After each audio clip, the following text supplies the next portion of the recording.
अस्सलाम वालेकुम।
Assalamu alaikum. Students, can you hear me?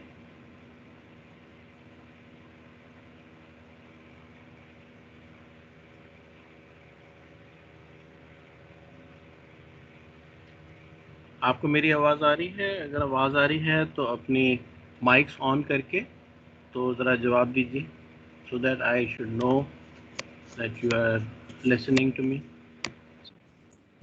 Yes sir, आ रही है आवाज़। Thank you. अच्छा, और आपको ये प्रेजेंटेशन भी नज़र आ रही है?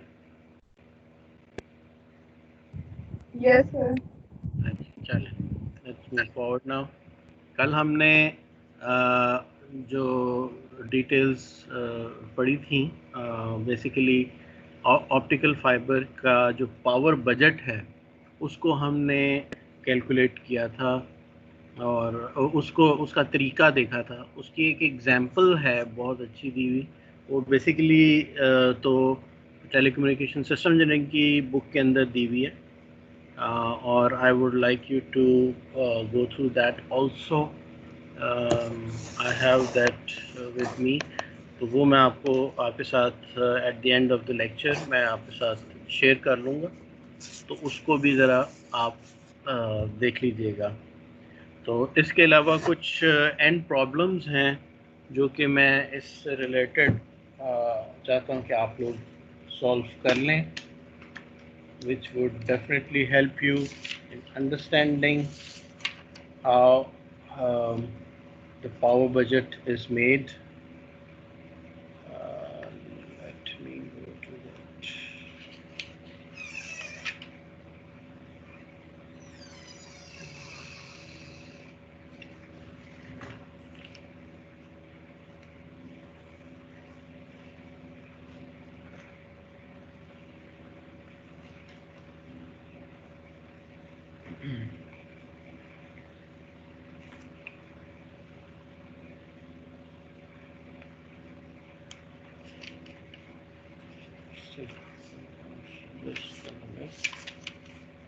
This will be chapter number 14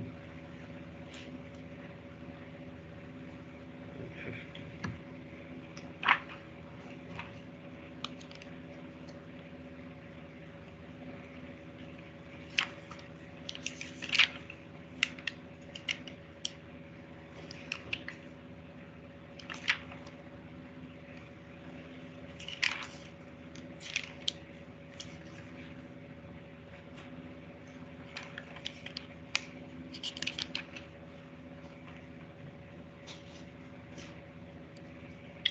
Okay, I'll share that at the end of the lecture.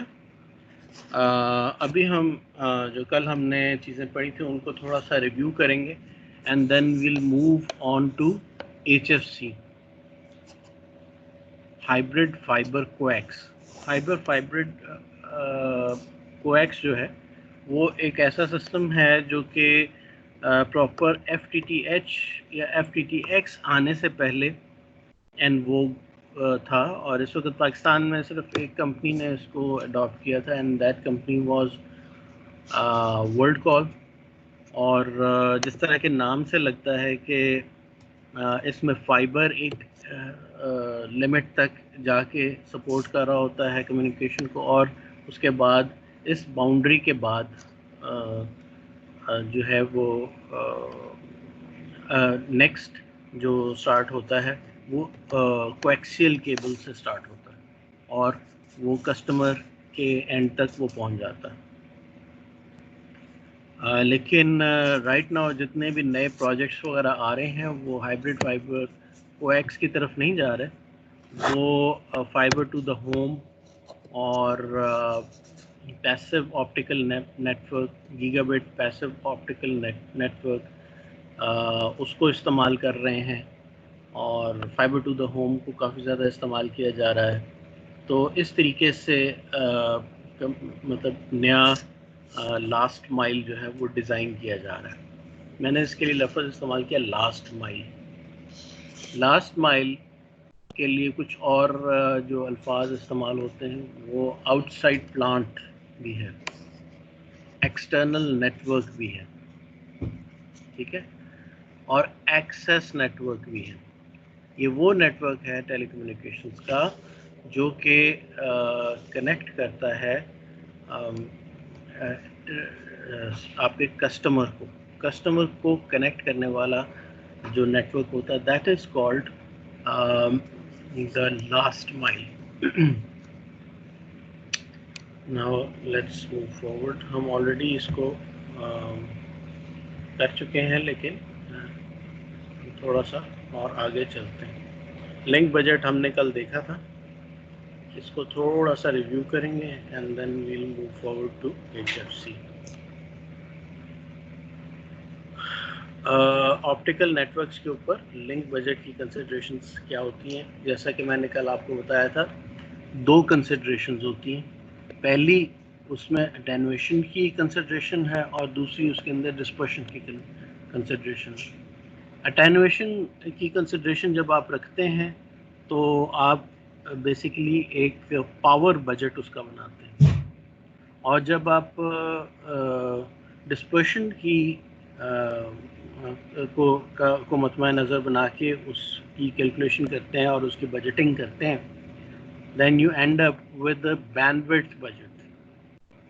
तो किसी भी लिंक को क्रिएट करने के लिए या लिंक को अप्रूव करने के लिए ज़रूरी है कि आप इन दोनों एस्पेक्ट्स को अच्छी तरह से देख लें कि ये अपनी रिक्वायरमेंट को पूरा कर रहे हैं या नहीं कर रहे हैं। ये नेटवर्क जो है अपनी जो बैंडविड्थ की रिक्वायरमेंट को पूरा करता है कि नहीं, अपनी पावर की रिक्वायरमेंट को पूरा करता है कि नहीं। ठीक है। अच्छा, सबसे पहली बात तो ये कि यहाँ तक पहुँचने के लिए हमें इसके अंदर ये पहले देखना होगा कि ऑप्टिकल नेटवर्क खुद क्या होता है। ऑप्टिकल नेटवर्क के अंदर बहुत सारे स्टेशंस होते हैं और वो स्टेशंस आपस में कनेक्टेड होते हैं। स्टेशंस किस तरह के स्टेशंस हैं? ठीक है, ये अगर प्योर ऑप्टिकल नेटवर्क की बात की जाए तो it would be a multiplexer. ठीक है, एट अ स्टेशन। मल्टीप्लेक्सर का क्या काम है कि वो किसी पोजीशन से आती हुई, किसी और स्टेशन से आते हुए जो सिग्नल्स हैं जिनकी डेस्टिनेशन ये पर्टिकुलर स्टेशन है, वहाँ पर उस पर्टिकुलर इंफॉर्मेशन को ड्रॉप करेगा और जो इंफॉर्मेशन ये किसी और जगह भेजना चाहता है उसको यहाँ पर से इसको अपलोड करेगा या ऐड करेगा। इस तरह के मल्टीप्लेक्सर्स को ऐड ड्रॉप मल्टीप्लेक्सर्स भी कहते हैं। लेकिन ज़रूरी नहीं कि हमेशा आपके पास ऐड ड्रॉप मल्टीप्लेक्सर्स ही हों। आपके पास हो सकता है कि कुछ डाटा कम्युनिकेशन के सिस्टम्स हों जो कि डायरेक्टली कनेक्टेड हों किसी और मल्टीप्लेक्सर के साथ। फॉर एग्जांपल, आपके पास राउटर्स हो सकते हैं जो कि सर्टन डाटा रेट्स के ऊपर काम कर रहे हैं और डायरेक्टली वो कम्युनिकेट कर रहे हों लॉन्गर डिस्टेंसेस के ऊपर through dark fibre. Dark fibre को मैंने थोड़ा सा डिफाइन किया था, इसको मैं और एक्सप्लेन कर देता हूँ। It is the fibre link which does not involve optical fiber system, यानी कि प्रॉपर एक कैबिनेट के अंदर ऑप्टिकल फाइबर का कोई ऐसा सिस्टम मौजूद ना हो उस जिसके अंदर के एड ड्रॉप मल्टीप्लेक्सिंग हो रही हो, या उसके अंदर जो इलेक्ट्रिकल सिग्नल्स जो हैं वो सारे मल्टीप्लेक्स होके उसके अंदर जा रहे हैं। यानी कि दो तरह की मल्टीप्लेक्सिंग की बात की। एक तो वो मल्टीप्लेक्सिंग है जो कि एड ड्रॉप मल्टीप्लेक्सिंग, ठीक है, और एक वो है कि जिसमें बहुत सारे स्मॉलर बैंडविड्थ के इलेक्ट्रिकल सिग्नल्स जो हैं वो मल्टीप्लेक्स हो जाते हैं इस मल्टीप्लेक्सर के ज़रिए। तो इसमें बहुत सारी चीज़ें कॉमन हैं इन दोनों में, लेकिन इन दोनों का कॉन्सेप्ट समझना ज़रूरी है। जब आप मल्टीप्लेक्सिंग की बात करते हैं तो उसमें ज़्यादातर आपके पास एक्सचेंज से आने वाला वाली स्ट्रीम्स होती हैं। जो एक्सचेंज से आने वाली जो स्ट्रीम्स होती हैं वो they are basically parts of some trunks. Trunks का क्या काम होता है कि वो एक टेलीफोन एक्सचेंज को दूसरी टेलीफोन एक्सचेंज के साथ जोड़ते हैं through through larger number of voice channels. ठीक है, क्योंकि जब नॉर्मल टेलीफोन एक्सचेंज की बात करते हैं तो आप वॉइस चैनल्स की बात करते हैं, और जो बेसिक हमारे पास एक ट्रंक बनती है एक डिजिटल सिस्टम के अंदर, that would B N E1 और अ DS1। E1 के अंदर आपके पास 30 वॉइस चैनल्स होते हैं, इसके अलावा 2 सुपरवाइजरी चैनल्स। E1 के अंदर आपके पास 24 वॉइस चैनल्स। लेकिन जब आपके पास कम्युनिकेशन का ज़रिया ऑप्टिकल फाइबर हो तो बहुत सारे E1s एक वक्त में ट्रांसपोर्ट हो सकते हैं। For example 63 E1s can be transported over a single STM1 link. 63 E1s on a single STM1 link. ठीक है, तो ये एक चीज़ हमें जहन में रखना चाहिए। तो अगर आप 63 को मल्टीप्लाई कर दें एक E1 की कैपेसिटी के साथ, E1 की कैपेसिटी 30 चैनल्स हैं, तो ये 1890 आपके पास टोटल वॉइस चैनल्स बन जाते हैं विद इन वन STM1। एक STM1 जो है SDH का बेसिक डाटा रेट है। SDH जो है उसके डाटा रेट्स कहाँ से स्टार्ट होते हैं? STM1, STM4, STM16, STM64। तो STM1 क्या होता है? 155 Mbps होता है।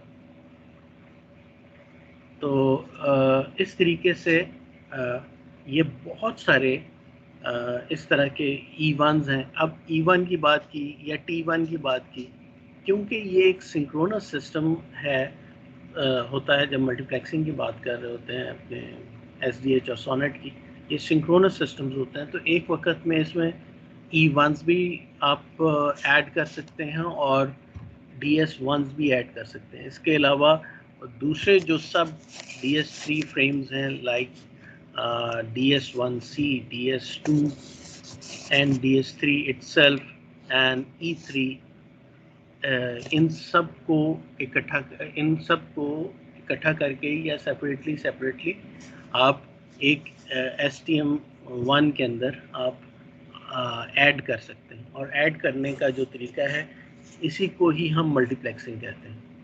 और उसका एक मैंने जिक्र किया था पिछले टॉपिक के अंदर कि किस तरीके से आपका फ्रेम स्ट्रक्चर बनता है, किस तरह से आपका मल्टीप्लेक्सिंग स्ट्रक्चर बनता है।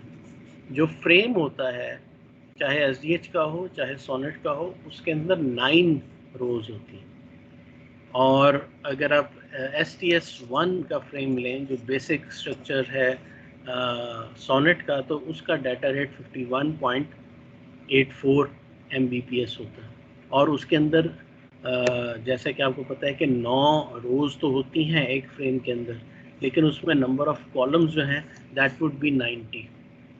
इसी तरह STS3 का जो फ्रेम होता है उसमें 9 रोज होती हैं एक फ्रेम में, और number of columns would be 270। और देखें इसमें रोज़ तो उतनी ही रही, लेकिन कॉलम्स की तादाद को हमने इंक्रीज़ कर दिया। और किस तरह इंक्रीज़ किया कि STS3 है ना, तो इसको 90 को हमने 3 से मल्टीप्लाई किया, यानी कि नंबर ऑफ कॉलम्स को हमने 3 से मल्टीप्लाई किया, and we get 270। So we get 270 columns in that. अब ये जो 270 कॉलम्स हैं इसके अंदर से जैसे कि एक नॉर्मल स्ट्रक्चर के अंदर एक STS1 स्ट्रक्चर के अंदर 3 कॉलम्स इस्तेमाल हो रहे थे, 3 कॉलम्स इस्तेमाल हो रहे थे ओवरहेड के लिए, तो STS3 के अंदर 9 कॉलम्स, क्योंकि फिर इस 3 को आप क्योंकि STS3 है तो ये n की वैल्यू 3 है यहाँ पे, तो 3 को 3 के साथ मल्टीप्लाई करेंगे and we get 9. So we have 9 columns for overhead. ठीक है, we have 9 columns for overhead in STS3. Interestingly, जब हम SDH की बात करते हैं तो SDH का जो बेसिक डाटा रेट है that is STM1, and STM1 is again 155 Mbps, which is equivalent to the STS3 data rate of Sonnet. तो STM1 जो कि SDH का बेसिक डाटा रेट है, इसके अंदर भी वही नंबर ऑफ कॉलम्स हैं जो STS3 में होते हैं, यानी कि 270, और वही नंबर ऑफ कॉलम्स रिजर्व्ड हैं फॉर ओवरहेड, यानी कि 9. Out of 273, 9 columns are reserved for overhead. और इस तरह 261 कॉलम्स रह गए जो कि पेलोड के लिए हैं, लेकिन इस पेलोड के अंदर से एक अगर STM1 है तो इसके अंदर एक पाथ ओवरहेड का एक कॉलम और आप इसमें से इनकॉर्पोरेट कर लेते हैं. अगर STM4 पे चले जाते हैं तो आपको 4 कॉलम्स एलोकेट करने पड़ेंगे पाथ ओवरहेड के लिए. अगर STM16 में जाते हैं तो 16 और STM64 पे जाते हैं तो 64. जबकि अगर आप उसमें देखें ओवरहेड पोर्शन के अंदर देखें तो उसके अंदर जो 9 रोज़ हैं उनमें से एक पोर्शन जो है वो रीजनरेटिव स्टेशन ओवरहेड का है और एक मल्टीप्लेक्सर स्टेशन ओवरहेड का है या मल्टीप्लेक्सर सेक्शन ओवरहेड का है. ठीक है, तो इस तरीके से इसको डिवाइड किया हुआ है. और एक और कॉन्सेप्ट जो बहुत इम्पोर्टेंट है मल्टीप्लेक्सिंग के अंदर वो याद रखने वाला ये है कि ये सारे जो सिंक्रोनाइज्ड सिस्टम्स हैं ये 1 सेकेंड के अंदर 8000 फ्रेम्स को गुजारते हैं. 8000 फ्रेम्स को गुजारने का मतलब है कि 1 सेकेंड के अंदर एक फ्रेम को गुजरने के लिए 125 माइक्रो सेकेंड्स गुजरते हैं. और ये फिगर हमने कैसे निकाली थी? हमने रेसिप्रोकल निकाल लिया था किसका? 8000 का. 8000 हमें यह पता था कि 8000 फ्रेम्स 1 सेकेंड में गुजरते हैं. क्योंकि हर चीज़ को हमने आपस में सिंक्रोनाइज करना है, तो ये बेसिकली सिंक्रोनिज्म जो है ये कहाँ से इवॉल्व हो रही है? ये इवॉल्व हो रही है वॉइस के चैनल के साथ, क्योंकि टेलीकम्युनिकेशन की जितनी भी डेवलपमेंट हुई है ये वॉइस के चैनल के साथ रेलेवेंट रही है हमेशा. अब लेटेस्ट जो डाटा रेट्स कई आते हैं जो कि बेसिकली ईथरनेट के डाटा रेट्स हैं, जिसमें 100 Mbps, 1000 Mbps, 10,000 Mbps, ये सारे जो डाटा रेट्स हैं ये ईथरनेट के डाटा रेट्स हैं. These have been defined by IETF, Internet Engineering Task Force. जबकि हम जो बात कर रहे हैं कि जब वो तमाम डाटा रेट्स जिनकी बेसिस जो है वो एक वॉइस चैनल है, वो ITU ने डेवलप किए होते हैं. फॉर एग्जांपल, जब आप बेसिक वॉइस चैनल है जिसको आप DS0 भी बोलते हैं, that is a 64 kbps channel जो कि एक वॉइस चैनल को ट्रैवल कराता है. एक वॉइस चैनल.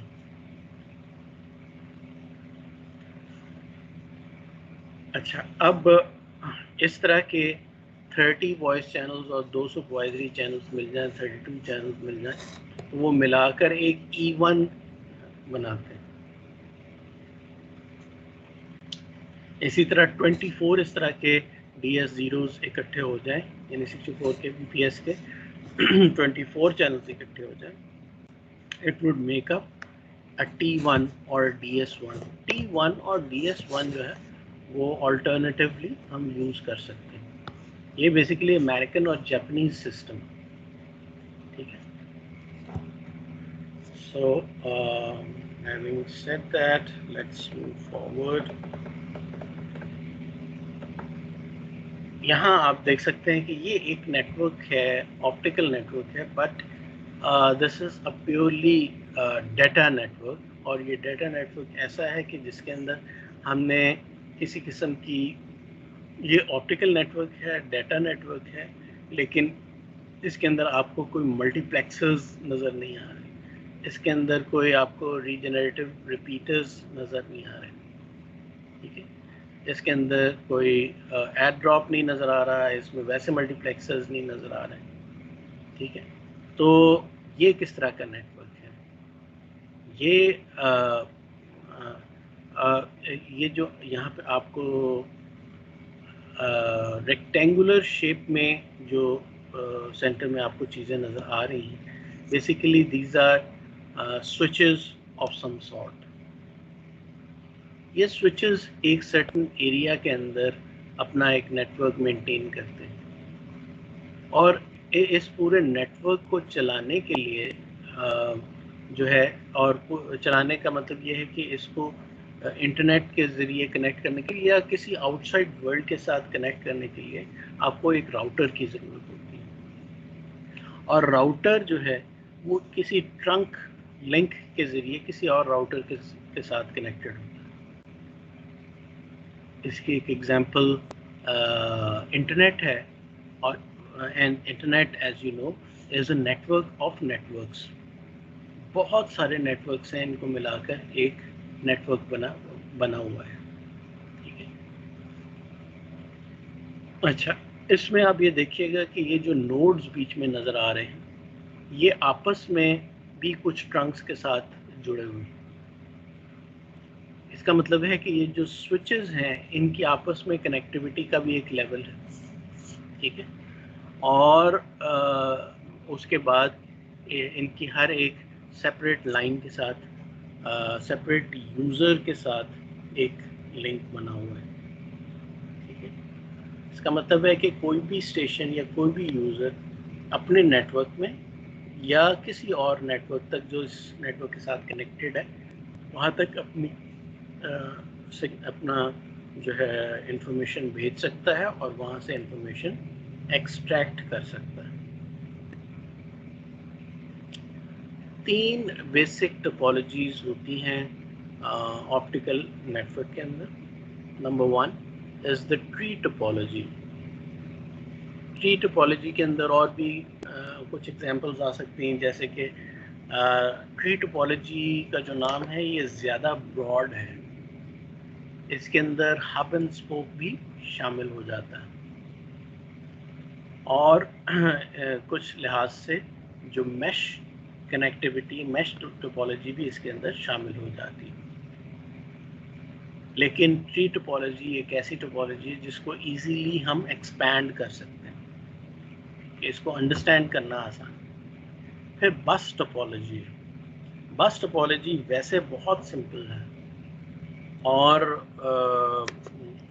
ये कम से कम कीमत इसमें कॉस्ट, सबसे लेस कॉस्टलियर ये टेक्नोलॉजी या टोपोलॉजी होगी, बस टोपोलॉजी। और रिंग टोपोलॉजी, अच्छा, लेकिन बस टोपोलॉजी में क्या एक अहम बात क्या है, किस चीज़ की केयर करने की हमें ज़रूरत होती है? हमें इस चीज़ की केयर करने की ज़रूरत है कि एक वक्त में उस बस टोपोलॉजी के अंदर जितने भी सिस्टम्स लगे हुए हैं, एक वक्त में सिर्फ एक ही सिस्टम कम्युनिकेट करेगा, और वो उसकी इंफॉर्मेशन तमाम जो हैं स्टेशन बीच में आते हैं, सब तक पहुंचती है उसकी इंफॉर्मेशन। और ये जो तमाम स्टेशन तक पहुंच रही है, सिर्फ वही स्टेशन इसको डिसाइफर करेगा या इसको रिसीव करेगा जिसके लिए ये इंफॉर्मेशन इंटेंडेड होती है। लेकिन ये मसला इसमें डेफिनेटली है कि एक वक्त में आप एक सिर्फ एक ही यूज़र जो है अपनी इंफॉर्मेशन जो है वो सेंड कर सकता है। एक से ज़्यादा यूज़र्स अपनी इंफॉर्मेशन सेंड नहीं कर सकते। इसलिए जब भी ये बस टोपोलॉजी आप इस्तेमाल करेंगे तो अपनी जो ट्रांसमिशन की स्टार्ट से पहले लगातार उसको मीडिया को चेक करना पड़ेगा कि इसके ऊपर कोई और कम्युनिकेशन चल तो नहीं रही। अगर कोई और कम्युनिकेशन चल रही है तो इसको वहीं स्टॉप करना पड़ेगा। इसके बाद आता है रिंग टोपोलॉजी। रिंग टोपोलॉजी इस तरह है जैसे कि एक बस टोपोलॉजी को लेकर उसके दोनों एंड्स को आपस में जोड़ दिया गया, लेकिन इसमें इंफॉर्मेशन का फ्लो एक डायरेक्शन में होता है। उससे इसका डाटा रेट जो हम अचीव कर सकते हैं वो हायर कर सकते हैं और इसकी रिलायबिलिटी ज़्यादा बेहतर हो जाती है। अब जरा थोड़ा सा डिटेल में देख लेते हैं। जब आप ट्री टोपोलॉजी की बात करते हैं तो it is quite simple and easy to implement, और ये आप इसको एक्सपेंड करते चले जाएं आसानी से। फिर each segment is directly attached to a passive splitter और ONT। ठीक है, या तो वो किसी ONT के साथ यानी कि ऑप्टिकल नेटवर्क यूनिट जो कस्टमर एंड के ऊपर या कस्टमर साइड की तरफ को जो लगा होता है उसके साथ कनेक्ट होगा, या फिर किसी पैसिव स्प्लिटर के साथ। ठीक है, पैसिव स्प्लिटर के साथ जब होगा और वो अपना नेटवर्क बनाएगा तो उसको हम पैसिव ऑप्टिकल नेटवर्क बोलेंगे। ठीक है, पैसिव ऑप्टिकल नेटवर्क PON। इसी का एक प्रोपोनेंट है GPON, gigabit passive optical network. ये आजकल इंडस्ट्री के अंदर बहुत ज़्यादा सक्सेसफुल है। ठीक है, ऑल्दो कि आप ज़्यादातर जो चीज़ आ रही है that is fibre to the home, उसके अंदर कोई भी टेक्नोलॉजी इस्तेमाल की जा सकती है। If one segment fails others remain unaffected. Tree topology का ये कमाल है कि अगर एक सेगमेंट फेल हो जाता है तो बाकी सेगमेंट्स को उससे कोई नुकसान नहीं होता। बस ये है कि उससे आगे फर्दर जितनी भी ब्रांचेस होती हैं वो अफेक्ट होंगी। उसके अलावा कोई और एरिया जो है नेटवर्क का वो अफेक्ट नहीं होगा। और जहाँ जहाँ से आपको फॉल्ट की कंप्लेंट आती है आप उसको आइडेंटिफाई कर सकते हैं कि ये एक्चुअली मसला कहाँ पे है, लिंक कौन सा डाउन है या सिस्टम कौन सा डाउन है। ये एनालिसिस आसानी से हो सकता है। It is mostly used in shared passive audience optical data networks.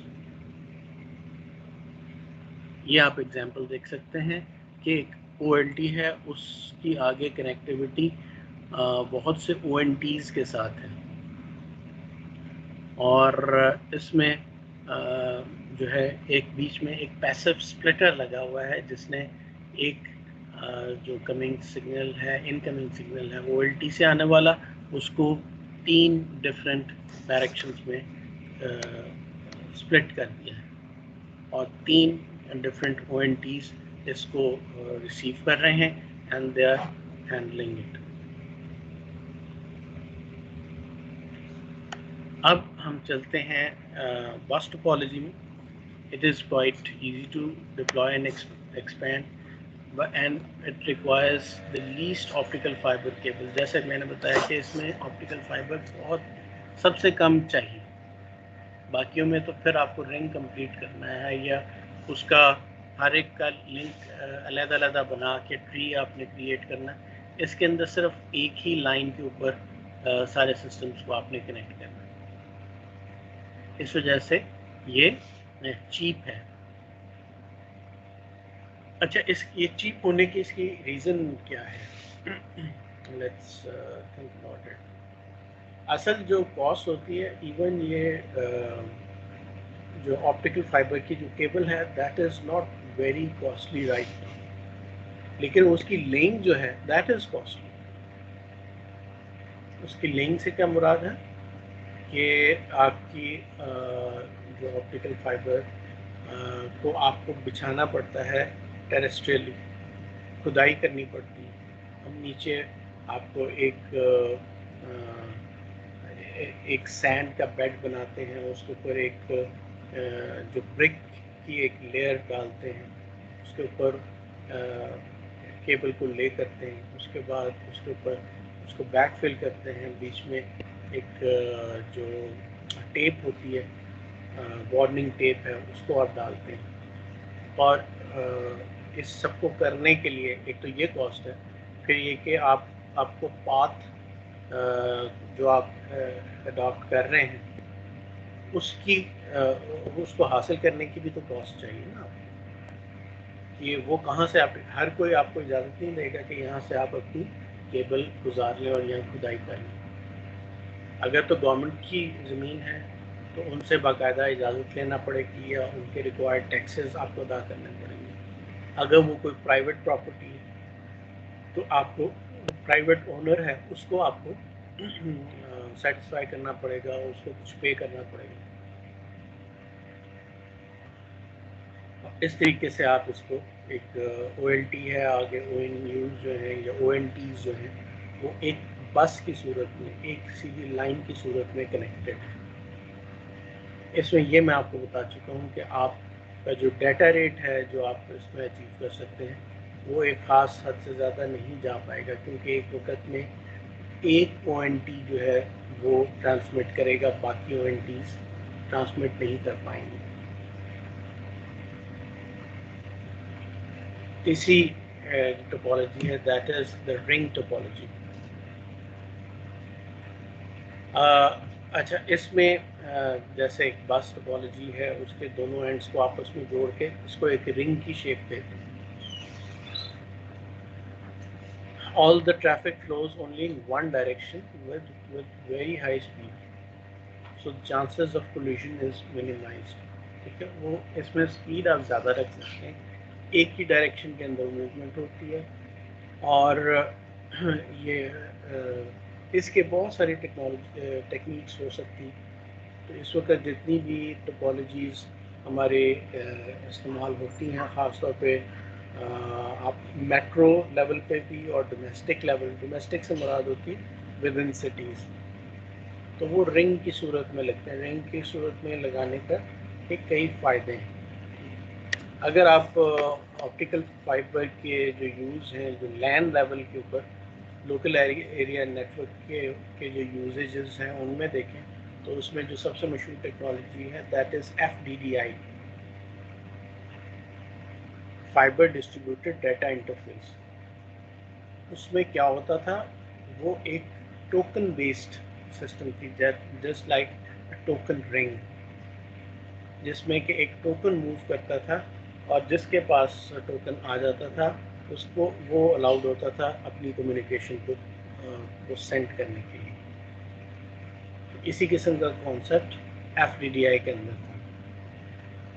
लेकिन जो बड़े वाले रिंग्स होते हैं जिसके अंदर के बड़े मल्टीप्लेक्सर्स, एड ड्रॉप मल्टीप्लेक्सर्स जो सिटीज़ के अंदर होते हैं, और उनका नेशनल लेवल के रिंग्स जब आप बना देते हैं तो वो भी उनको रिंग टोपोलॉजी पे भेजने का मकसद क्या होता है, क्योंकि हम उसमें मल्टीप्लेक्सर्स इस्तेमाल कर रहे होते हैं, SDH या सोनेट, तो वो एक ही लिंक जो है वो सबकी कम्युनिकेशन को इंश्योर कर देता है। फॉर एग्ज़ाम्पल, लाहौर से हमने एक कनेक्टिविटी की हुई है आपको इस्लामाबाद, और बीच के जो शहर हैं जिसमें गुजरावाला, गुजरात, झेलम ये आ रहे हैं, तो गुजरावाला, गुजरात, झेलम जो सेंट्रल बीच के जो शहर हैं, ये अपना डाटा इसी अपने शहर में मौजूद इसी लिंक के ऐड ड्रॉप मल्टीप्लेक्सर्स के अंदर ऐड कर सकते हैं और अपने लिए इंटेंडेड जो डाटा है वो वहाँ से ड्रॉप करवा सकते हैं। ठीक है, और ये दोनों डायरेक्शंस में काम करते हैं। तो ये इसका फ़ायदा है। दूसरा फ़ायदा इसका ये कि इसके अंदर प्रोटेक्शन आप बहुत अच्छे तरीके से प्रोवाइड कर सकते हैं कि अगर तो एक सीधी दो लाइंस हैं और अल्टरनेट रूट्स आपके पास मौजूद हैं, तब तो आप एक अगर लिंक डाउन होता है तो दूसरे लिंक के ऊपर आपका सिग्नल ट्रांसफ़र हो जाता है। लेकिन रिंग टोपोलॉजी में नॉर्मली ऐसा होता है कि वो दूसरे एक अगर क्लॉकवाइज वाला रूट अगर डाउन हुआ है की तरफ से डाउन हुआ है तो एंटी क्लॉकवाइज जाकर अपने इंटेंडेड डेस्टिनेशन के साथ कम्युनिकेशन कर सकता है। ठीक है, तो रिंग टोपोलॉजीज़ को जब हम नेशनल नेटवर्क्स के अंदर यूज़ करते हैं या इवन मेट्रो नेटवर्क्स के अंदर यूज़ करते हैं तो उनके लिए हम क्या इस्तेमाल करते हैं, हम बेसिकली इसकी मल्टीप्लेक्सिंग का फ़ायदा उठाते हैं। मल्टीप्लेक्सिंग की कैपेसिटीज़ जो मल्टीप्लेक्सर्स की हैं उनका फ़ायदा उठाते हैं। उस तरीके से ये रिंग टोपोलॉजी जो है वो इंश्योर होती है। जैसा कि इस आप डायग्राम में देख सकते हैं कि ये एक बेसिकली रिंग ऐसा बना है जो विद इन द सिटी है, क्योंकि नॉर्मली OLT और ONU का जो नेटवर्क होता है वो विद इन द सिटी होता है। ये OLT जो है ये शहर में के किसी एक्सचेंज में लगा हुआ है और ONTs या ONUs जो हैं ये मुख्तलिफ स्ट्रीट्स में या इम्पोर्टेंट प्लेसेस के ऊपर शहर के अंदर लगे होते हैं। अब इसमें आप देखें कि ये आपस में जो जोड़ने के लिए एक रिंग नहीं है, दो रिंग्स हैं, जिसको कि हमने आगे हम चेक भी करेंगे, देखेंगे। और ये रिंग्स कैसे बन पाते हैं और यानी कि रियलाइज होते हैं, ये एक्चुअली वी यूज़ सोनेट और SDH। These are SONET or SDH rings, which can be configured as either a ring or a mesh architecture. इसमें आपके पास पॉसिबिलिटी होती है कि आप इसको चाहे तो एक mesh के तौर पे एक नेटवर्क को बना लें या एक रिंग के तौर पे बना लें। ज़्यादातर इसको रिंग के तौर पे बनाया जाता है और रिंग के ऊपर के तौर पे बनाने के बाद यानी कि शहर की तमाम जो है एक्सचेंजेस हैं उनके अंदर एक जो है एयर ड्रॉप मल्टीप्लेक्सर है। अब मैं शहर के अंदर की बात कर रहा हूँ, तमाम एक्सचेंजेस के अंदर एक एयर ड्रॉप मल्टीप्लेक्सर है और ये तमाम एक्सचेंजेस आपस में ऑप्टिकल फाइबर से कनेक्टेड है। ठीक है, ये वाले बेसिकली तमाम मल्टीप्लेक्सर्स आपस में ऑप्टिकल फाइबर से कनेक्टेड है और इस तरह से कनेक्टेड है कि ये एक रिंग में पिरोए हुए हैं। इसमें ये किया जा सकता है कि इसके अंदर किसी जगह पे मैश क्रिएट किया जाए, लेकिन normally it's not done like that. ये बेसिकली एक रिंग के अंदर ये कनेक्टेड होता है।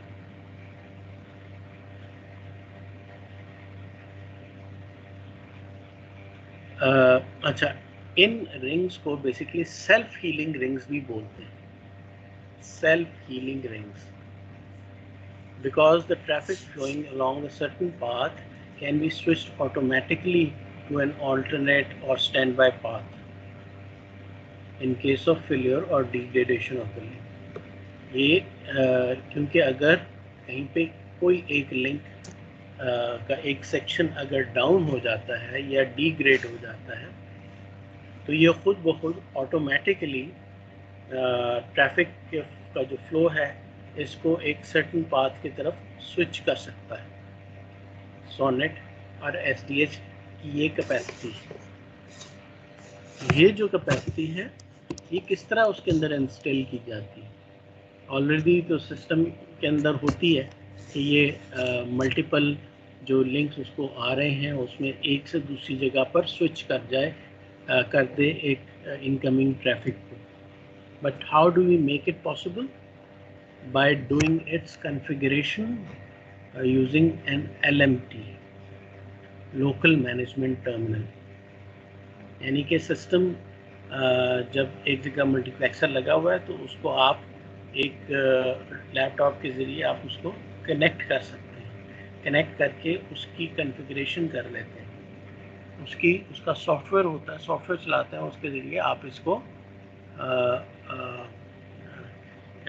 कॉन्फ़िगर कर लेते हैं और उसमें ये आप बता देते हैं कि आपका नॉर्मल जो लिंक नॉर्मल जो रास्ता है सिग्नल्स का वो क्या होना चाहिए, और अगर यहाँ से कोई सिग्नल कट होता है कि तो उसको ऑल्टरनेट किस रूट पर जाना है।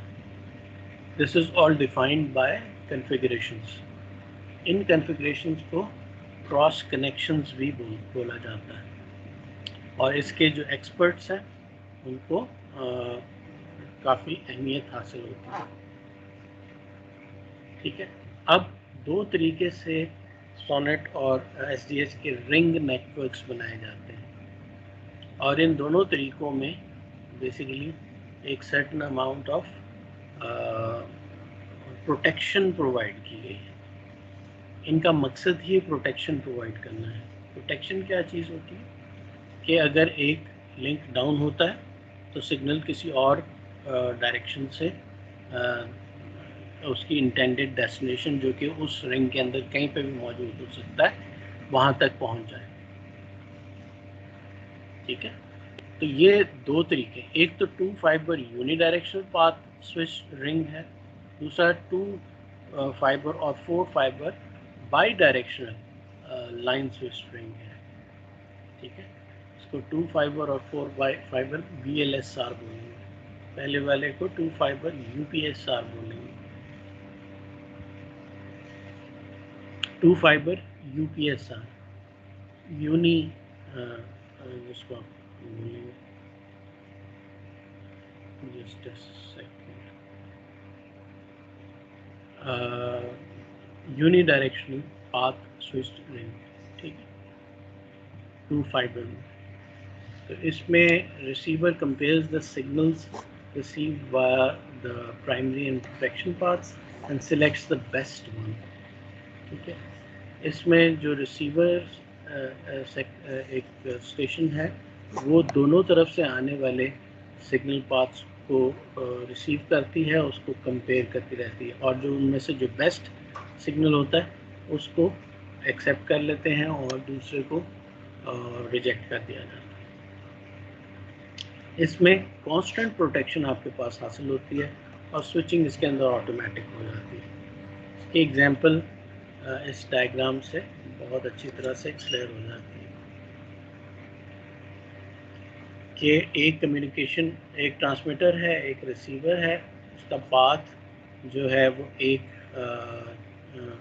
चल रहा है। अब वो किस तरीके से इसकी कम्युनिकेशन हो रही है, यू कैन सी दैट अगर इसमें से कोई एक पाथ इसका डाउन हो जाता है ये ऑल्टरनेट पाथ ले सकता है, और अगर ये दोनों डाउन हो जाते हैं तो ये एंटी क्लॉकवाइज जो प्रोटेक्शन पाथ है उसको टेक ओवर कर सकती है, उसको इस्तेमाल कर सकती है।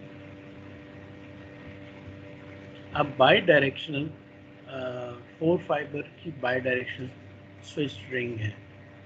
इसमें भी आप देख सकते हैं कि ये किस तरीके से इसको आप सेटअप करते हैं। इसमें आपने 4 फाइबर्स के ज़रिए इसको लिंक अप किया हुआ, और अगर in case of a failure of one cable what happens is कि ये लूप बैक प्रोटेक्शन जो है तो बहुत बन जाती है और इन दोनों के जिन नोड्स के दरमियान में कम्युनिकेशन जो है वो जारी रहती है, जबकि इनकी डायरेक्ट कनेक्टिविटी वाली केबल डाउन हो चुकी है ऑल्टरनेट पाथ को इस्तेमाल करते हुए।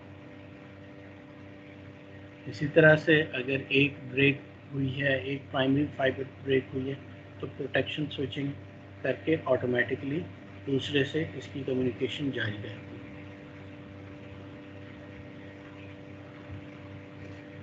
ये एक जेनेरिक सोनेट या SDH का नेटवर्क है जिसके अंदर यूनी डायरेक्शन रिंग भी आपको नज़र आ रहा है एक, और 2 बाई डायरेक्शन रिंग्स भी नज़र आ रहे हैं। बाई डायरेक्शनल रिंग्स को नॉर्मली हाई डाटा रेट्स के ऊपर इस्तेमाल किया जाता है, जैसा कि यहाँ पे आप देख रहे हैं OC 192 का सिस्टम है, जिसके साथ आगे OC 192 की एक तरफ रिंग बन रही है और दूसरी तरफ OC 48 का एक रिंग है। OC 48 के रिंग की कनेक्टिविटी एक लीनियर चेन के साथ OC 12 के साथ है और OC 12 के साथ एक OC 3 का यूनिडायरेक्शनल रिंग कनेक्टेड है।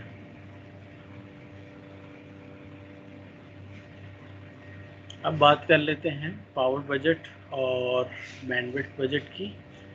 पावर बजट में आपको क्या देखना होता है, सिंपली जेनेरिक फार्मूला है, receive power which is in dBms, that would be equal to the transmitted power plus gains minus losses। ठीक है, इसको इस्तेमाल करते हुए आप पूरी बजटिंग कर सकते हैं। डिजायर्ड लिंक क्राइटेरिया क्या होता है, transmitted power should be greater than or equal to the minimum power required by the receiver। ठीक है, ये minimum power required by the receiver जो है, इसको हम उसकी सेंसिटिविटी भी बोलते हैं। और सेंसिटिविटी की अगर फॉर एग्जांपल एक वैल्यू -23 dBm है, तो इट डज नॉट मीन कि -23 से कमज़ोर सिग्नल को बिल्कुल ये रिसीव ही नहीं करेगा। ये रिसीव करेगा, लेकिन उस सिग्नल के अंदर जो बिट एरर रेट्स इतना ज़्यादा हो जाएगा कि जो हमारे लिए एक्सेप्टेबल नहीं होगा। जो हमारी लिमिट है बिट एरर रेट की, उसको ये क्रॉस कर रहा होगा।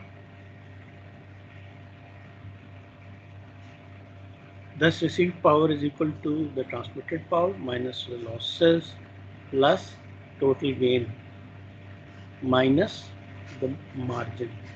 total gain कहाँ से आता है, normally it comes from the amplifiers। ठीक है, और मार्जिन हम हमेशा रखते हैं क्योंकि फ्यूचर में इस नेटवर्क के अंदर डिटेरियोरेशन आ सकती है और उस डिटेरियोरेशन की बुनियाद पे आप उसको फोरकास्ट कर सकते हैं और एक सर्टेन अमाउंट ऑफ पावर जो है इन टर्म्स ऑफ dBs आप उसको मार्जिन के तौर पर रख लेते हैं। नॉर्मली 6 dBs आप रख लेते हैं।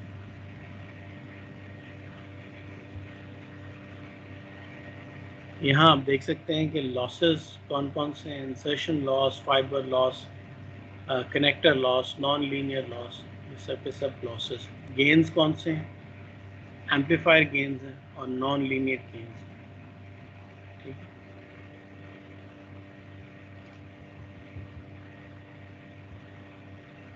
पावर बजट में मुख्तलिफ जो स्टैंडर्ड वैल्यूज़ हैं या नॉमिनल वैल्यूज़ हैं इन dBms।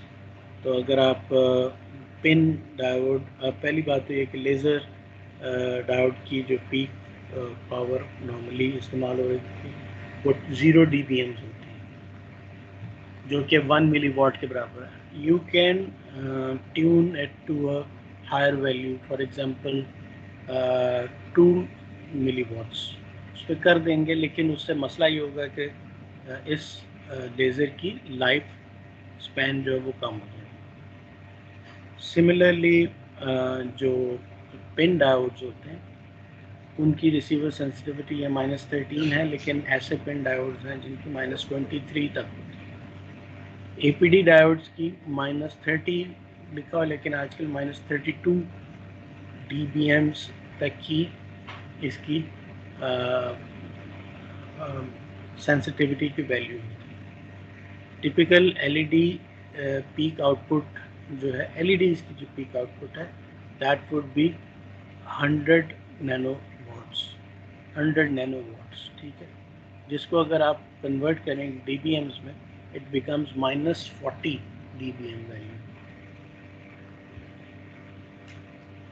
अब अगर बैंडविड्थ की बजट बनाने की तरफ आएँ तो आपको पता है कि जो राइज टाइम है of a fibre that is equal to the dispersion coefficient multiplied by the spectral width multiplied by the fiber length।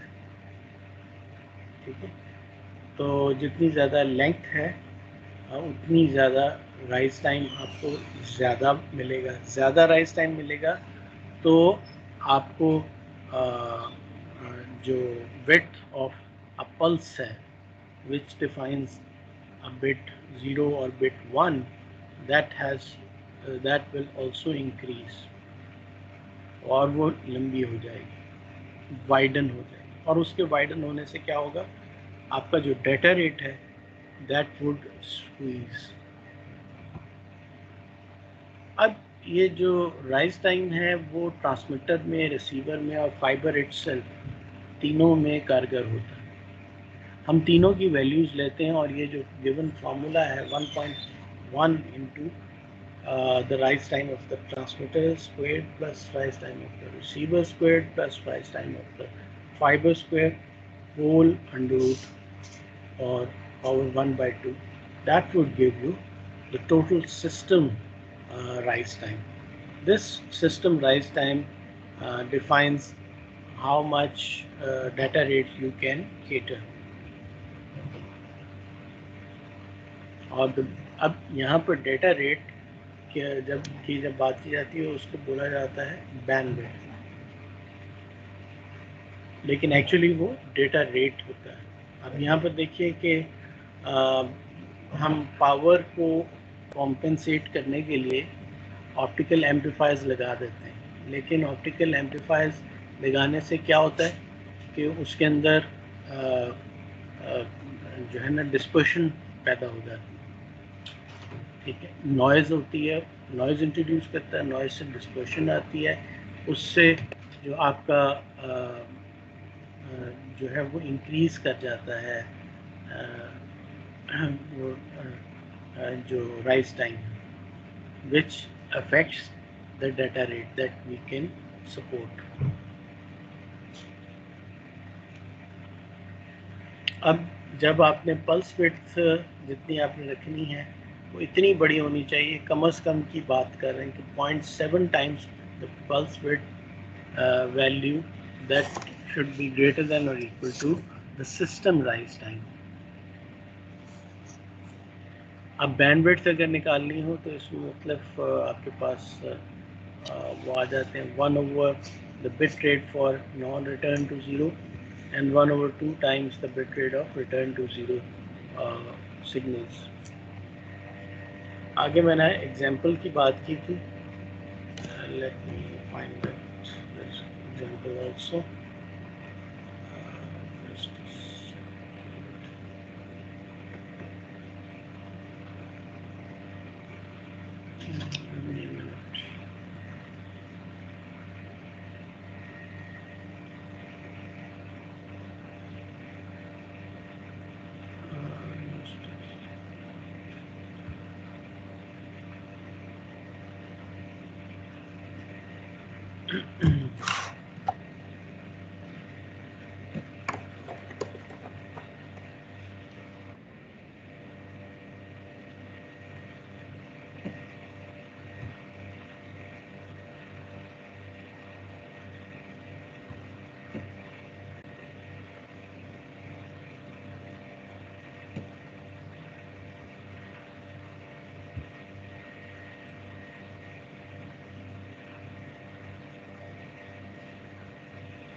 Please wait for a moment.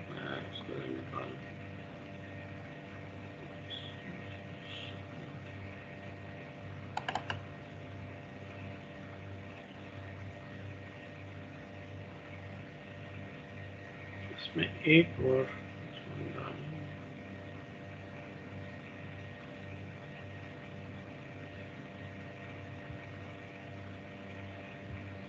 ये दो फाइल्स हैं जो कि बेसिकली टेलीकम्युनिकेशन सिस्टम इंजीनियरिंग के course के दो lectures हैं, उनको भी मैंने इसमें शामिल कर लिया. और उसमें ये पूरा तो नहीं डेफिनेटली लेक्चर आपको दिखाऊंगा, सिर्फ उसका एक पोर्शन है which would help you find out the power budget, इसको ज़रा हम देख लेते हैं।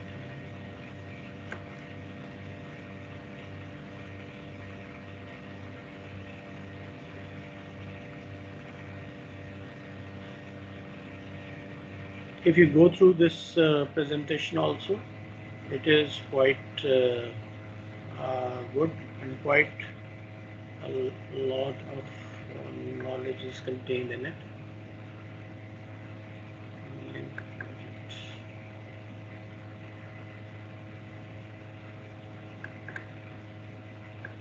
मैं डायरेक्टली उस एग्जाम्पल के ऊपर चला जाता हूँ ताकि आपको ये आसानी हो जाए। ये हाँ, ये एक एग्जाम्पल है।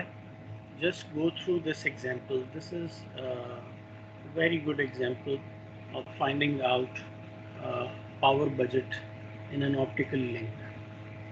इसमें बताया जा रहा है कि 2.5 gigabits per second का लिंक हमें बनाना है for a 300 kilometer distance. The characteristics of the fiber selected for the link are based on ITU-T recommendation G.654. The link operates in the 1550 nanometer band, and the loss or the rounded which is rounded off is 0.25 dB per kilometer. The fiber comes on 5 kilometer reels, but actually at the end of each kilometer we have a splice. Total fiber necessary is 1.05 into 300 kilometers or 315 kilometers. This includes the necessary slack. Slack से क्या मुराद है कि जब आप cable को मोड़ते हैं और वैसे जब आप बिछाते हैं तो बिल्कुल स्ट्रेट लाइन की सूरत में नहीं होती, उसमें थोड़े से किंग्स होते हैं, ऊपर थोड़ा सा नीचे, थोड़ा सा राइट को जब मुड़ रही है या लेफ्ट मुड़ रही है तो वो एक बड़ा सा उसको कर्व लेना पड़ता है। और फिर स्लैक होता है, बिल्कुल स्ट्रेट नहीं है, ठीक है ना, खींच के नहीं उसको डाला हो। तो उसको आप इनकॉर्पोरेट करने के लिए आप इस डिस्टेंस को ही 3% एडिशनल डिस्टेंस मान लेते हैं, 5% एडिशनल डिस्टेंस मान लेते हैं। 5% एडिशनल डिस्टेंस मानने का मतलब है कि जितना टोटल डिस्टेंस है उसको 1.05 से मल्टीप्लाई कर दें, and if we multiply 300 by 1.05 we get 315 kilometers. This includes the necessary slack. There will be 63 fiber components. ये कैसे हमें पता चला? 5 किलोमीटर का एक है, ठीक है, और 315 डिवाइडेड बाय जो कि हमें टोटल डिस्टेंस था डिवाइड बाय 5, तो इसमें बेसिकली 314 फ्यूजन स्प्लाइसेस आने, 314 आने, क्योंकि 5 किलोमीटर के बाद तो आप फ्यूजन स्प्लाइस करेंगे ही ताकि वो डिस्टेंस आगे एक्सटेंड हो, क्योंकि 5 किलोमीटर की तो केबल एक रील के ऊपर है। लेकिन ये जो 5 किलोमीटर की केबल है ये भी 1-1 किलोमीटर के बाद स्प्लाइस्ड है, ठीक है, क्योंकि ये जब ये बनाई गई थी तो उस वक्त भी किलोमीटर के ही जो ऑप्टिकल फाइबर्स बनाए गए। दो कनेक्टर्स हैं बीच में, एक ट्रांसमिशन साइड पे, एक रिसेप्शन साइड पे। लाइट सोर्स जो है इसने बताया वो that is a distributed feedback laser diode with an extension ratio penalty of 0.4 dB। इसकी मदद से इस वैल्यू की मदद से एक डायग्राम पीछे दी हुई है जो कि एक्सटेंशन रेशियो के अगेंस्ट जो पेनल्टी हमें पड़ती है इन टर्म्स ऑफ डीबीज की, वो उसको शो करती है। इट इज़ एक्सटर्नली मॉड्यूलेटेड, ठीक है। The link BER is 1 into 10⁻⁻10. इसका मतलब है कि 1 in 10 is about 10, bits can be in error. Light detector जो है वो पिन डायोड इस्तेमाल कर रहे हैं with specified BER, with this specified BER, and the receiver threshold is -23 dBm. ठीक है, अब इसको देखते हैं, इसको कैलकुलेशन कैसे कर रहे हैं। लेज़र जो आउटपुट है, जो सोर्स की आउटपुट है, दैट इज़ 0 dBm। 1 मिलीवॉट का मतलब है 0 dBm। एक्सटिंक्शन रेशियो की पेनल्टी हमें जो मिली है वो 0.4 dB है। कनेक्टर के लॉसेस, दो कनेक्टर्स हैं, 0.5 dB का लॉस है दोनों में, तो मिला के 1 dB का लॉस ही होगा। डिस्पर्शन पावर लॉस, डिस्पर्शन को केटर करने के लिए पावर थोड़ी सी आपने इम्प्रूव की और उसके लिए आपने 1 dB का इसके अंदर आपने लॉस दे दिया।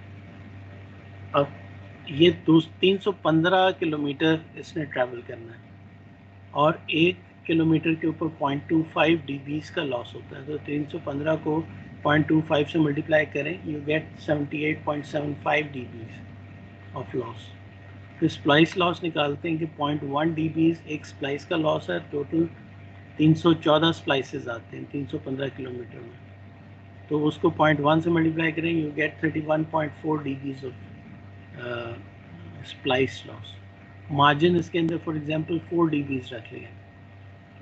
3 EDFs इनलाइन एम्पलीफायर्स आप इस्तेमाल करते हैं 30 dB each and you get 90 dB amplification.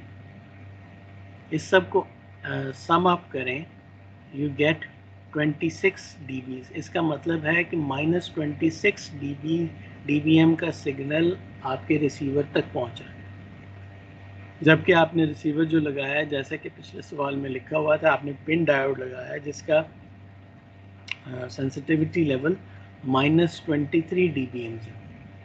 तो ये जो सिग्नल पहुंच रहा है इस हमारी सेंसिटिविटी लेवल से भी 3.55 dB कमज़ोर सिग्नल पहुंच रहा है, लोअर सिग्नल पहुंच रहा है। So what should we do? ये तो सिचुएशन ऐसी है कि इसमें कम्युनिकेशन नहीं हो पाएगी। Then what would you do? आपके पास 5 तरीके हैं इसको कॉम्पेंसेट करने के, क्योंकि आपके पास शॉर्टफॉल है 3.55 dB की। सबसे पहली बात है कि आप अपने लिंक को 15 किलोमीटर शॉर्ट कर लें। किसी तरीके से आप तलाश करें कि हम सिग्नल को इधर से ना गुजारें, किसी और जगह से गुजार लें। उससे जो आपकी कमी आएगी, वो कहाँ कमी आएगी? वो ये जो फाइबर लॉस पर किलोमीटर है ना, 0.25 dB पर किलोमीटर, 315 से मल्टीप्लाई कर रहे हैं, ये वैल्यू कम हो जाएगी। ये वैल्यू इतनी कम हो जाएगी कि आप कॉम्पनसेट कर पाएंगे इस 3.55 dB को। दूसरा तरीकाकार ये हो सकता था कि increase the gain of each amplifier by 1.2 dB, assuming that EDFs were operating at less than full gain। जो आपके EDFs इस्तेमाल हो रहे हैं वो उनको हर एक को 1.2 dB इजाफी कर दें, तो 3 EDFs, 3 एम्पलीफायर्स इस्तेमाल हो रहे हैं, तो 1.2 को 3 से मल्टीप्लाई करो, दिस बिकम्स 3.6 dB। तो इस तरह से ये 3.55 dB के शॉर्टफॉल को कवर अप कर सकता है। तीसरा तरीका, increase the output power of laser diode transmitted by 3.55 dB। Laser diode जो हमारा दे रहा है वो 0 dBm दे रहा है। अब इसको ट्यून अप कर दें और इसको कहें कि ये ज़्यादा पावर भेजें। उसके लिए कितनी ज़्यादा भेज दें? 3.55 dBm तक ये भेजना शुरू कर दें। लेकिन उससे क्या होगा? उससे सिग्नल तो हो सकता है पहुंच जाए, लेकिन जो सोर्स डिवाइस है उसकी लाइफ कम हो जाएगी, शॉर्टन लाइफ हो जाएगी। ठीक है, उसके बाद we can reduce the margin accordingly. हम जो मार्जिन हमने 4 dB रखा है उसको हम कम करते हैं, हम कहते हैं 1 dB या 0.45 dB, लेकिन ये बहुत ही अनडिज़ायरेबल, क्योंकि किसी भी अगले इवेंट के ऊपर, फॉर एग्जांपल फॉल्ट का कोई ऐसा इवेंट आया जिसमें केबल कटी है और आपको दोबारा से उसको स्प्लाइस करना पड़ा, तो that would render your link unusable. तो वो इस चीज़ को, ये highly undesirable. Now we can turn to using an APD rather a pin diode। APD का जो थ्रेशोल्ड है, ये उसका सेंसिटिविटी है, वो -32 dBm।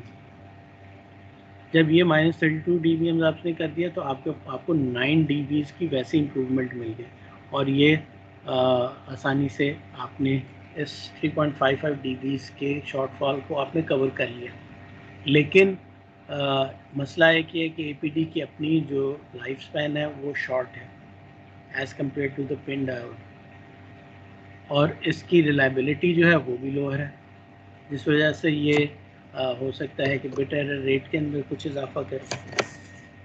तीसरी बात ये कि ये ज़्यादा एक्सपेंसिव है और it is temperature and humidity sensitive, तो उसका भी आपको ख्याल रखना पड़ेगा। लेकिन पॉजिटिव साइड क्या है, तो margin has been improve by 5.45 dB। ठीक है, ये एक एग्जांपल है। I would recommend all of you to do this example.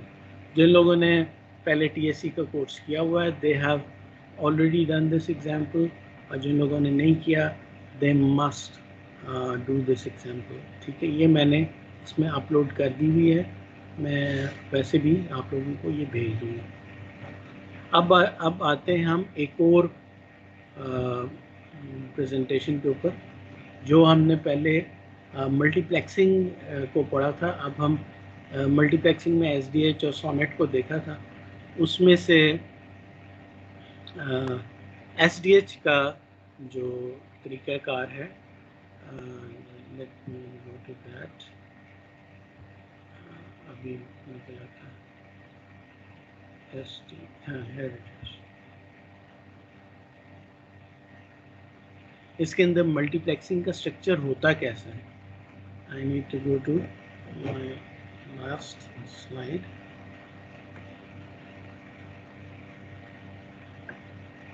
इसकी लास्ट स्लाइड मैं आपको दिखा रहा हूँ।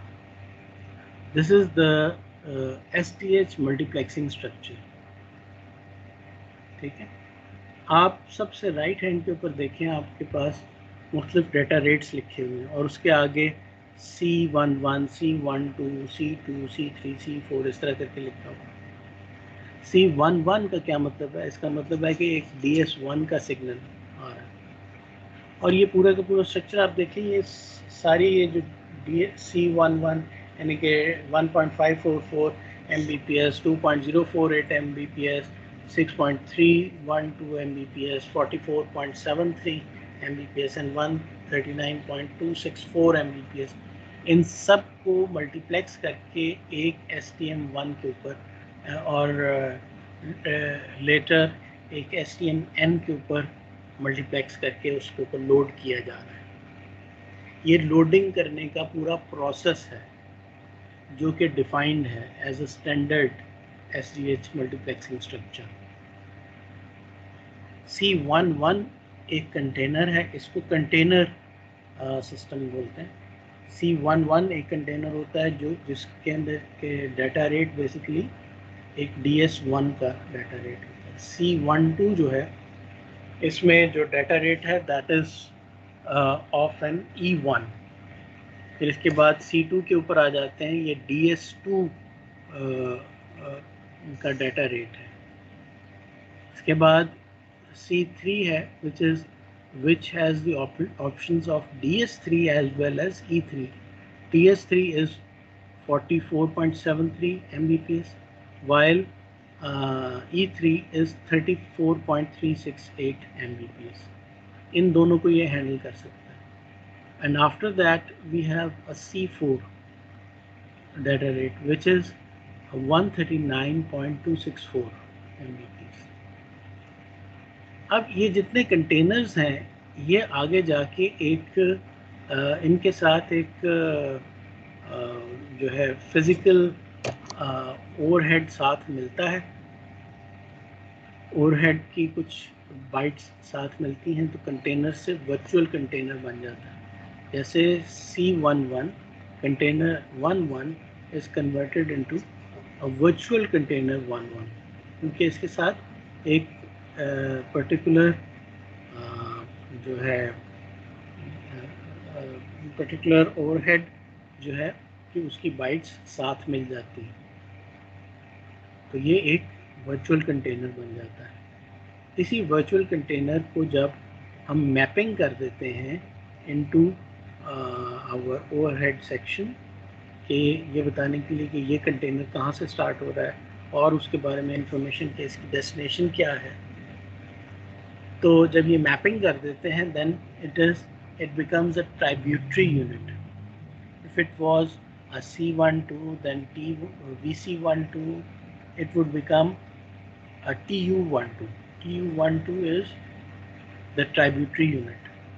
ये तीन tributary units जो कि DS11, DS1, E1 और DS2 यहाँ तक के जो हैं ये मिलकर एक ट्राइब्यूटरी यूनिट ग्रुप बना सकते हैं।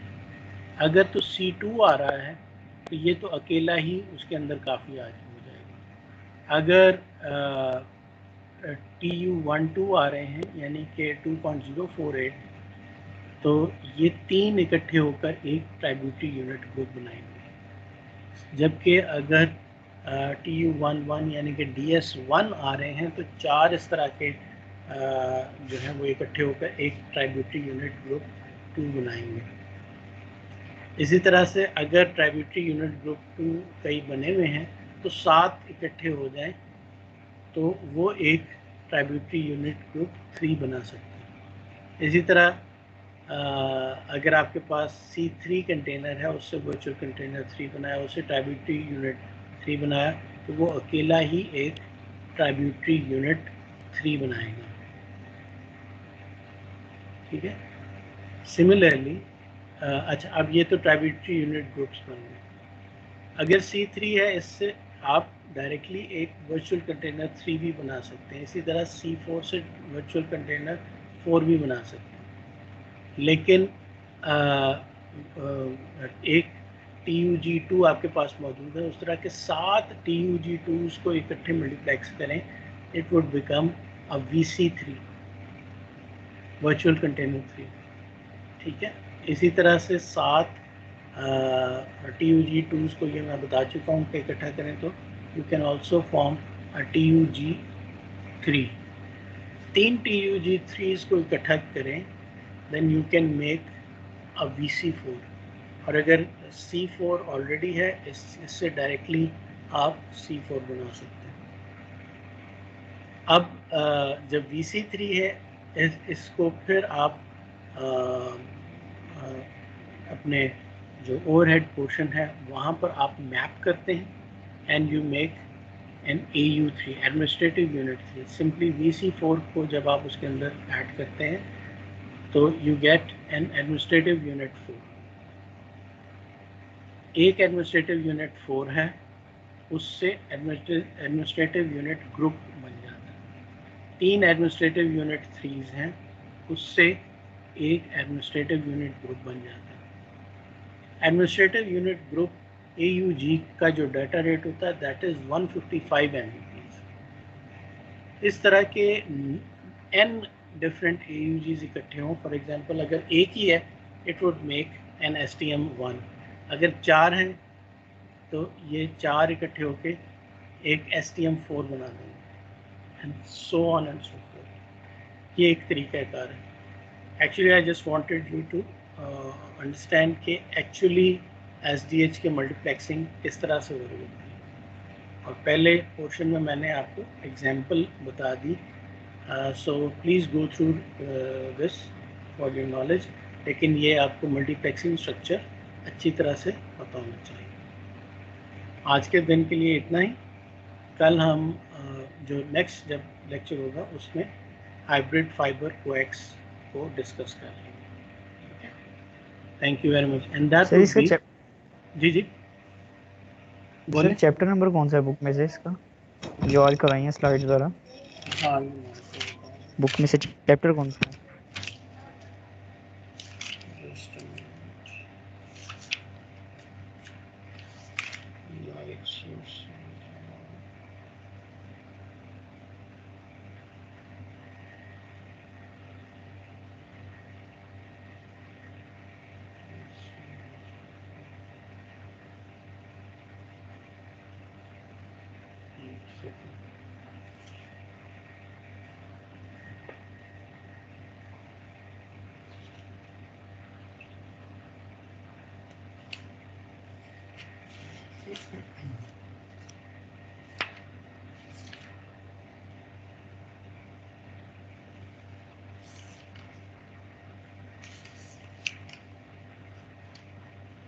बुक में जो है ना, ये चैप्टर नंबर 12 पर पेज 519 से ये स्टार्ट होता है, लेकिन जो कुछ यहाँ पर पढ़ाया गया, कुछ चीज़ें यहाँ से हैं, कुछ डिफरेंट जगहों से मैंने इसके अंदर ऐड अप की है। ठीक है, इसके अंदर बाई डायरेक्शनल लाइन स्विचिंग, ये आपको मुख्तलिफ जगहों से मिल जाएंगे। 715 पेज के ऊपर बाई डायरेक्शन रिंग्स हैं उसकी। हाँ जी, ये बेसिकली 716 पेज के ऊपर बाई डायरेक्शन रिंग्स आ गए। यूनी डायरेक्शन रिंग्स भी इसी तरह से होंगे। ये थोड़ा सा आपको इसमें से सर्च करनी पड़ेगी, टॉपिक्स ये रखें, और अगर आप इसको पढ़ना चाहें तो you can find them out in the book also. Uni direction 715 पे, 716 पर ये है, 715 पे ये है। और ये जो है, ये जो दो चीज़ें जो आज अभी करवाई, ये तो मैंने telecommunication systems running by Roger L Freeman, उसकी जो बुक है उसमें से मैंने ये ली है। ठीक है, उससे मैंने बनाए हुए ये प्रेजेंटेशन है। तो यही वाला जो पोर्शन मैंने टारगेट किया है उसको ही आप देख सकते हैं। इसके अंदर ये चैप्टर 14 में से कुछ पोर्शन है, कुछ पोर्शन चैप्टर 12 में से। ठीक है, पावर बजट का मैं आपको बता देता हूँ। पावर बजट 302,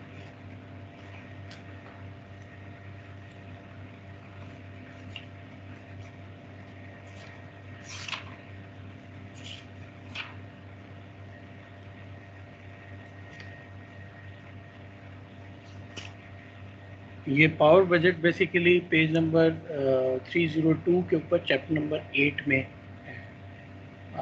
लेकिन जिस तरह से मैंने क्लास ये अभी करवाया, इसमें आगे राइज टाइम्स और बैंडविड्थ को भी बहुत अच्छी तरह एक्सप्लेन किया हुआ है। If you want you can go to this portion also. असल में ये मुख्तलिफ हिस्से लेकर इसको डाला हुआ, you can note it down. Page number 302 से लेकर 302 से बेसिकली पावर बजटिंग स्टार्ट होती है, फिर बैंडविड्थ बजटिंग 304 से स्टार्ट होती है and it goes up to 306। ये चैप्टर नंबर 8 के। ठीक है, मुख्तलिफ चीज़ें इसमें इकट्ठी करके उसको कंप्लीट किया हुआ। ठीक है, तो we are left with only one topic now which is HFC। वो जो कि अभी हम नेक्स्ट जो भी लेक्चर होगा, कल से ब्रेक है ईद की, I think. Let me check.